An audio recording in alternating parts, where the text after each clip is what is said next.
We, as couples, we need to get our acts together and we need to start exemplifying the possibilities that marriage holds.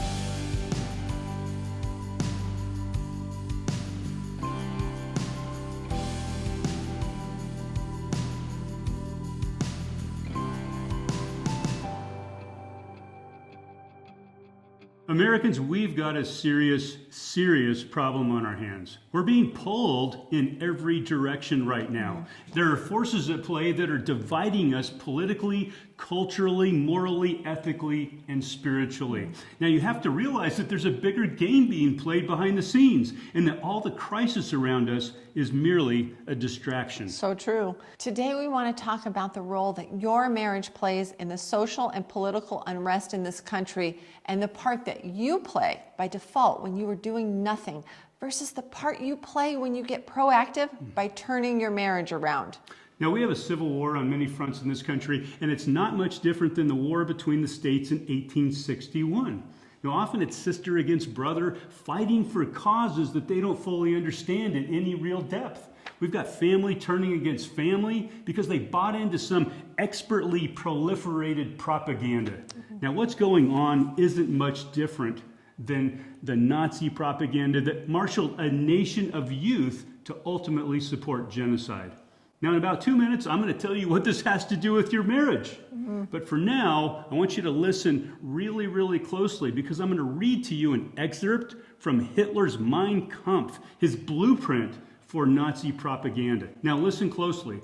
These are the words of Hitler, and I quote, "Propaganda must always address itself to the broad masses of the people. All propaganda must be presented in a popular form and must fix its intellectual level so as to not be above the heads of the least intellectual person of whom it's directed. The art of propaganda consists precisely in being able to awaken the imagination of the public through an appeal to their feelings, in finding the appropriate psychological form that will arrest the attention and appeal to the hearts of the national masses. The broad masses of the people are not made up of diplomats or professors or public jurisprudence, nor simply of persons who are able to form reasonable judgment in given cases, but a vacillating crowd of human children who are constantly wavering between one idea and another.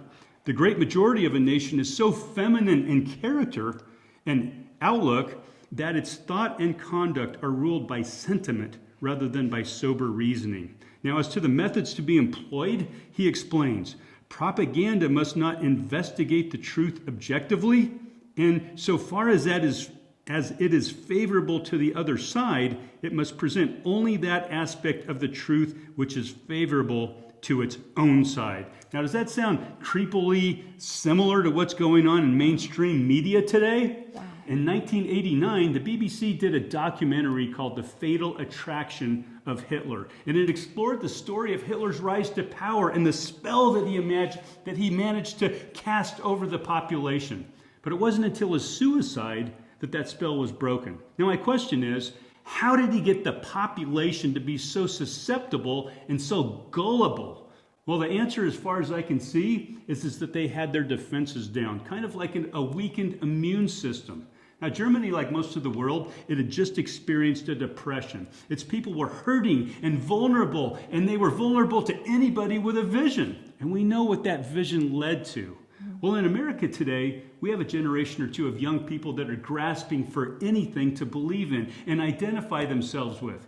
And what's being offered to them by today's media, our educational system, and all the radical in-your-face social movements that are at the forefront today, this is what is capturing their attention and influencing their thinking. Now, if you have half a brain, you can see how this is all leading to a very similar scenario as we depicted with Hitler. Totalitarianism is a strong undercurrent in every single one of these, that's in every single one of these social movements. And they're all fraught with double standards and lunacy. I mean, you can see what I'm talking about here. So, what can we do about it? We don't know. The problem is very complex. But what we do know is what we can do personally. There are things that we can do individually and as a couple to do our part. The first is that we need to get off the sidelines and stop pretending that there is nothing we can do about it. I know it's uncomfortable to speak out because it makes us vulnerable to opposition or even attack, but that's part of the problem. If we don't openly stand up for what we believe in, then we're just as much a part of the problem as anyone else. We need to start looking at the big picture and thinking about the future of our kids, our grandkids, and beyond. They need to see from us by our example that moral and ethical codes aren't archaic and useless, but that they work. They need to see from us by demonstration that there's strong virtue in the traditional values that this country was founded on. They need to see from us that happiness, fulfillment, and deep meaning are the fruits of a lifelong committed relationship. They need to see a sharp and vivid example of how great it is when a man and a woman living in their masculine and feminine essences commits to each other, grows together, meets each other's needs at a high level, and keeps the romance alive. This is what they need to see. Yes. They need to be thinking, gee, Mom and Dad, you really got it going on. Things are juicy from them. They're happy. They're healthy, they're generous, they're compassionate, their employees or coworkers love them, they contribute to their communities. Wow, the ethical and moral standards and virtues instilled by the great religions of the world, they actually do bear fruit.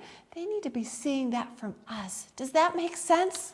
Wow, it sure does to me. So what we're saying is this, that we as couples, we need to get our acts together and we need to start exemplifying the possibilities that marriage holds. So if your marriage is average to good, you need to wake up and make it great. You need to get back in the saddle, get back in the game and start courting each other again.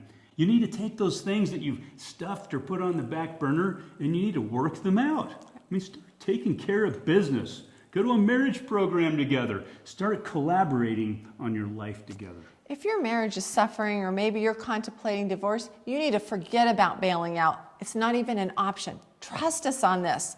There are hardly any irreconcilable differences. You just need a paradigm shift and some guidance from someone who knows what they're doing. And in reality, the person you're with, the person you've got so much history with, you've built a family together with, you have memories with, they're most likely the best person for you. You just need to know how to get beyond whatever obstacles you think you might have. That's so true, so true. Now, this isn't just about us, folks. It's also about our kids, our grandkids, and beyond. I mean, what we do now sets a precedent, and we've got to be looking at the big picture. And maybe that'll motivate us to do something that, who knows, will save us from making a huge mistake, and in the process, bring us to a new level of happiness and fulfillment that we didn't expect that we could have. You know, while America is being polarized by radical sociological ideas, couples need to be repolarized by honoring and appreciating our differences. You know those traits that make men and women drive each other out of their frickin' minds? It's funny that the very things that attract us together in the first place often drive us apart when we start living under stress and pressure. That's why when you understand what's going on behind the scenes of all the upsets you can have as a couple, instead of feeling like you're totally incompatible, you can be like, oh, now I get it. He's not such the ass I thought he was. He's just actually doing what men do when they don't feel appreciated or loved or honored. And because our system doesn't educate us about such things, nor does it provide quality resources for helping couples, this is why we created the Forever in Love Marriage Masterclass. To give couples a clear step-by-step path to having a marriage that is fulfilling, meaningful, and juicy.